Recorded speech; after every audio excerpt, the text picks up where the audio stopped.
The other kind of limits we're going to talk about are limits at infinity. And as opposed to vertical asymptotes, we're going to see that limits at infinity are going to tell us where we have horizontal asymptotes.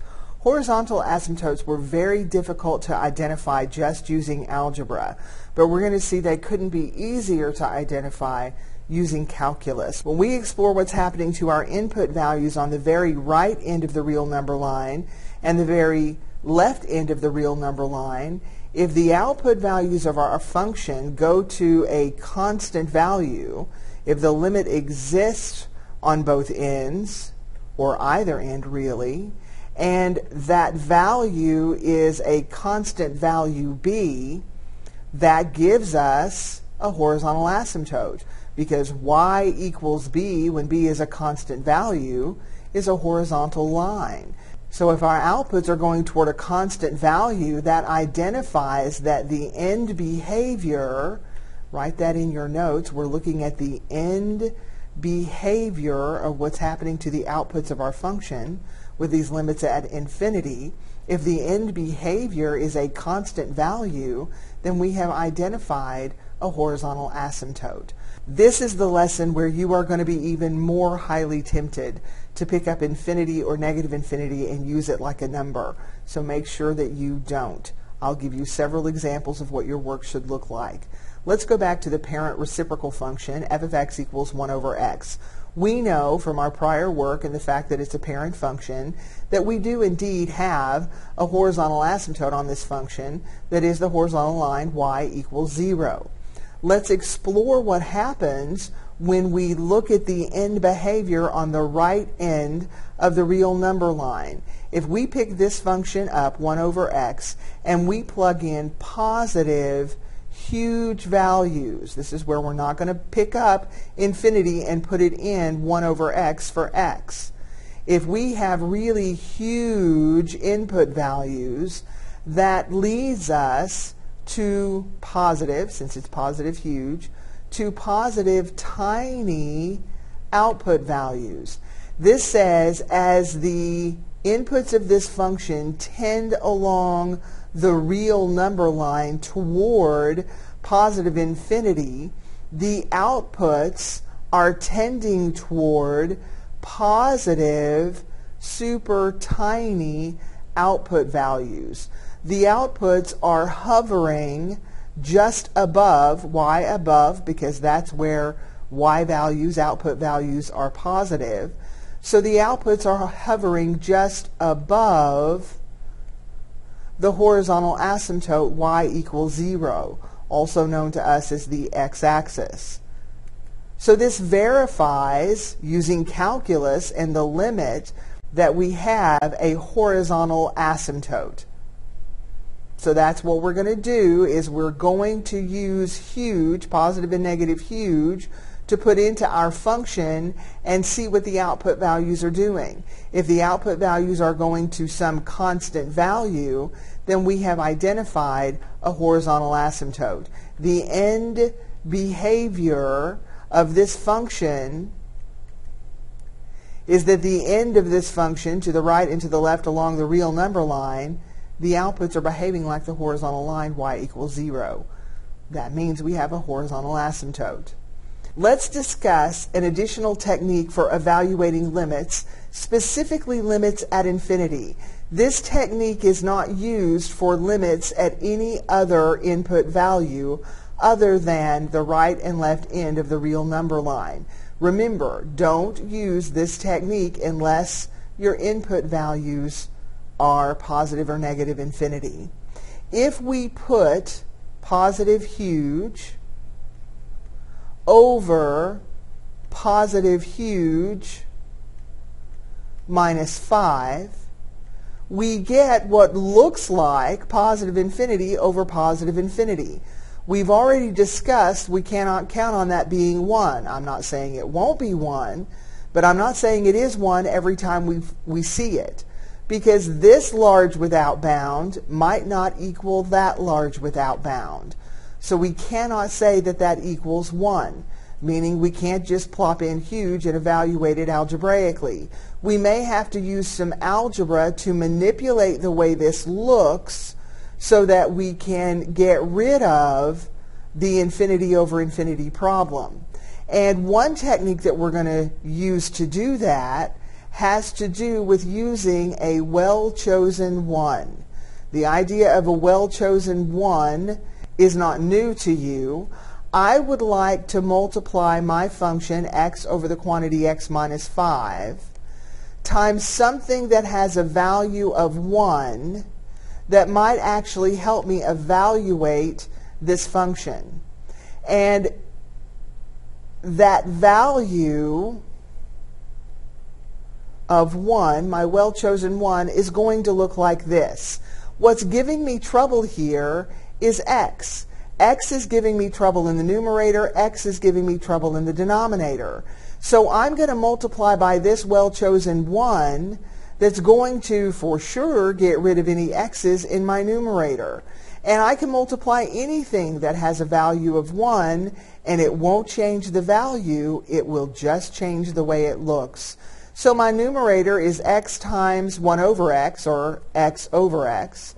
I take this factor in the denominator and multiply it by every term down there. So x times 1 over x is x over x, minus 5 times 1 over x, that's 5 over x. Now let's algebraically clean things up, because it is true that x over x, because I haven't put infinity in for x yet, it is true that x over x has a value of 1. So this expression is identical to this expression. There's no difference in them algebraically.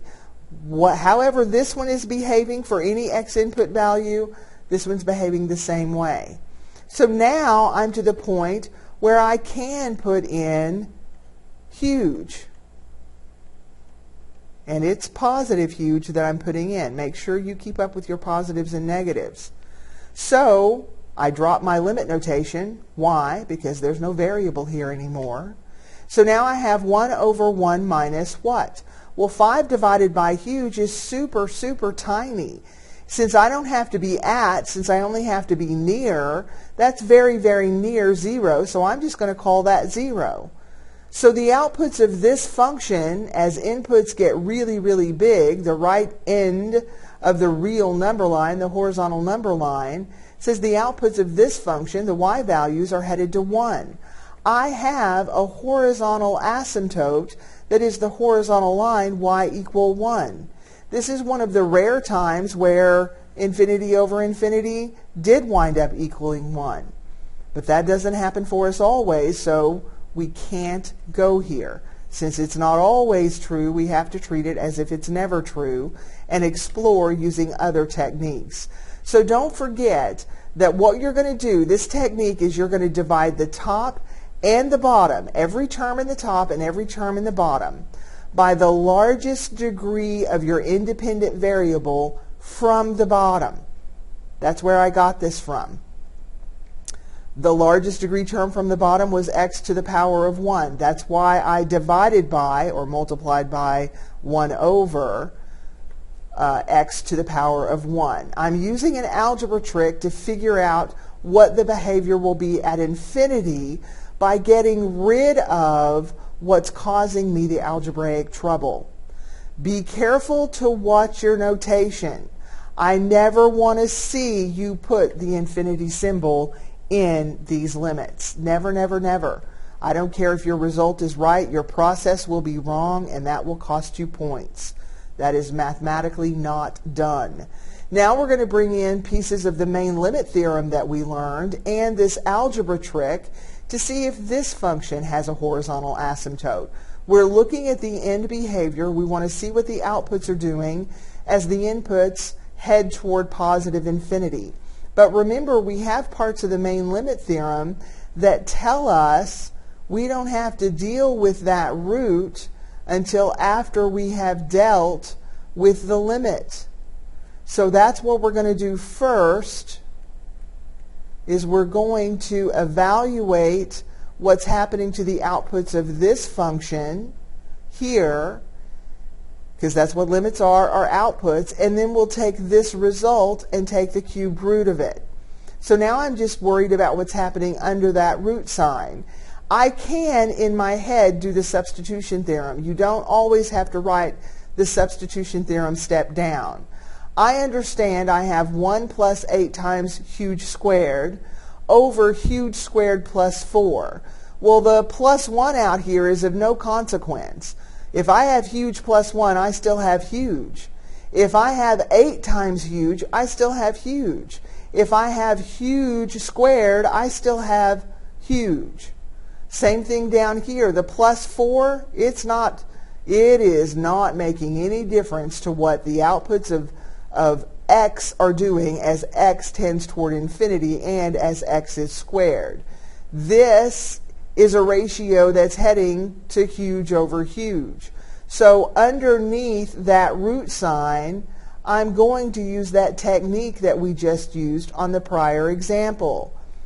As long as a variable is in your function, you absolutely must have the limit notation.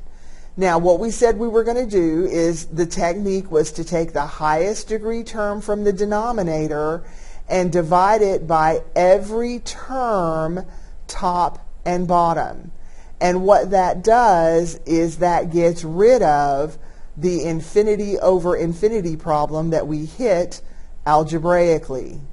What it also does is any constants that we're dealing with, where it's just a constant in the numerator, we're guaranteed that term is going to go to 0. So let's clean this up algebraically. So I still have the limit as x approaches infinity.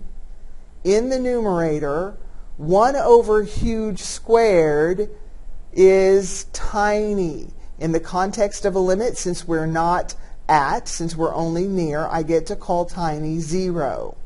Algebraically, that cleans up to 8. Algebraically, this cleans up to 1. And we already talked about this term, 4 divided by huge is tiny. I get to call that 0. Now I don't have any variables anywhere. All I have are numbers, specifically the number 8 over 1. Now I can evaluate that limit, drop the limit notation, and actually determine what the outputs are doing.